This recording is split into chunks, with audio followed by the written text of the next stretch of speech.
All right, Denver is on this list.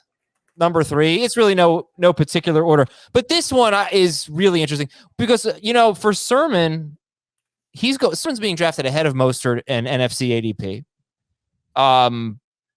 Fournette's being drafted ahead of Ronald Jones. Again, like I said, we don't have a ton of evidence that Fournette's better than Ronald Jones. We have no evidence that Sermon's better than Raheem Mostert, who, by the way, is one of the fastest running backs with the ball in his hand, had the fastest carry by a running back last year. He ran over 23 miles per hour. And now in Denver, Melvin Gordon coming off a pretty good year, as Heath always points out, but there's so much momentum for Javonte Williams, and he's definitely going to go ahead of Melvin Gordon as of right now, as of June 28th. In the draft that we did a couple of weeks ago that we keep referencing, PPR league, Javonte Williams was the last pick of round 6. Melvin Gordon was in round 8. Javonte in round 6, Melvin Gordon in round 8. And Chris, this team, Melvin Gordon and Phillip Lindsay last year, the highlight to know about the Denver backfield, they combined for nearly 1,500 rushing yards on 333 carries and 10 touchdowns. So they ran the ball pretty well, those two. Just, there was that ugly split. But what's your read on that ADP? Well, let's not call it ADP. What's your read on where they went in the draft that we did? Javonte Williams, last pick of round 6, Melvin Gordon in round 8. I don't think there's much reason for Williams to go ahead of Melvin Gordon, certainly not a couple of rounds ahead of him. My assumption going into the season is that Melvin Gordon's going to be the lead back, at least to start. And, it's the kind of thing, well, Javonte Williams could take the job as things go, but Melvin Gordon's a good player. He's been a lead running back his entire career. So I don't think there's any guarantee that Javonte Williams becomes the lead running back. I think he's a decent, if I could get him in the 8th round, I think that would be really good. But if you're talking about having to make a 5th or 6th round selection, which I think is what it's going to end up being more often than not, I'm probably out on Javonte Williams just because, one, he was never a lead back in college at UNC. He was splitting time with Michael Carter, obviously, and that's not a knock against him, but it's also, we know Melvin Gordon can do it. We know Melvin Gordon can carry the ball 15 times and get 4 or 5 targets a game, and be a good player. We don't know that about Javonte Williams. What we know about Melvin Gordon is that he averaged 12.5 PPR points per game last year. That was good for the 23rd best among running backs. 6 games out of 15 with 15 plus in PPR. 4 came in the final 7 weeks of the season.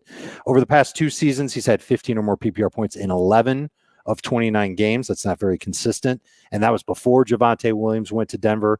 He's also 28 years old.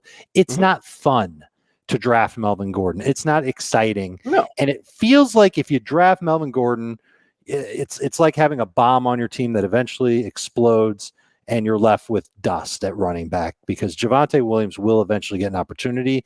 And even when he gets the opportunity to be the primary guy, he might still be sharing.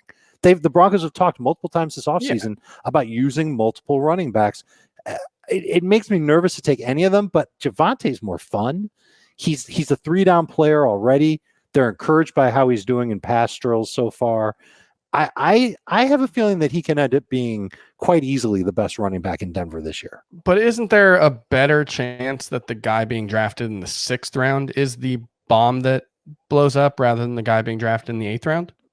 It's possible, of course. If Melvin Gordon blows up, I think his upside is higher than Melvin's. I think if he gets the type of work that Melvin's been getting, and Gordon has gotten a bunch of games lately with 15 plus touches, if Javonte lands that role by October, you'll be happy to have him on your team, even if it's a little bit of a stretch to do so at the end of round 6. Yeah, I don't know. I think it's certainly possible, but it does strike me as a little bit of the mystery box versus a boat thing. Javonte Williams could be anything. He could even be Melvin Gordon. Right. Maybe I'm underselling him. Maybe I'm overselling Melvin Gordon, but it just strikes me as this is the new flashy thing. And Melvin Gordon is the former new flashy thing that is no longer flashy, but we know he's pretty good. We know he's been good. He's given you at least 9 total touchdowns, 5 straight years. He's given you at least 75 total yards per game, 5 straight years. Can he do it for a 6th with a rookie running back nipping at his heels and another running back in Mike Boone, who's familiar with the offense? He knows. They are talking about him. They are talking about this is another good best ball guy. Yeah. You might want to even take him ahead of Wayne Gallman. Adam. Feels like a Pyrrhic victory to me. That's what I was looking for earlier, Adam. Okay. That's the Gallman music I was hoping for. You know what I'm looking for now, Dave? Because you said the word fun like 600 times. Do people still eat Fun Dip? That's what you think of? Schrager, you ever had Fun Dip? Fun Dip. Yeah. Classic Halloween candy. Like your mom doesn't want you to eat it, but yes, you're gonna eat That's it. not Halloween. Dang, he said that about your mom. That's like love a end Halloween candy. I don't Love know. to lick a piece of chalk and dip it into sugar. It's Just an incredible candy. Sugary chalk. It's great. I just like. Do people? I don't know. Would you rather have Fun Dip or draft Melvin Gordon?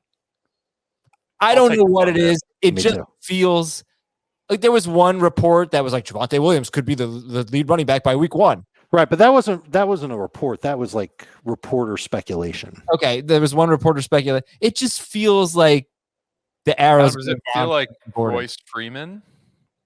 With Javonte Williams? Yeah. No, because people think that Javonte Williams is the best running back in his class. Some people do. Yeah. People were saying that about Royce Freeman. It feels more about Melvin Gordon. I know the yards per carry were good last year, but it just doesn't seem like he's that good of a.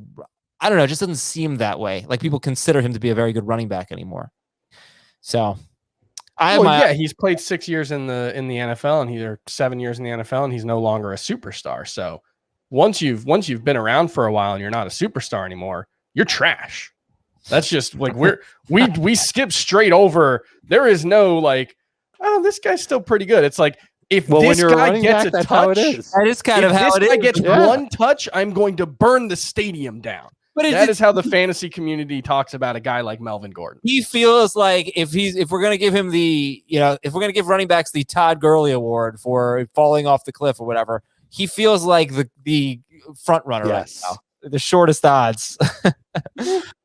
Okay. All right, let's take a break. When we come back, we'll talk about the Atlanta Falcons. Is this a battle? What's a battle? We'll be right back on Fantasy Football Today.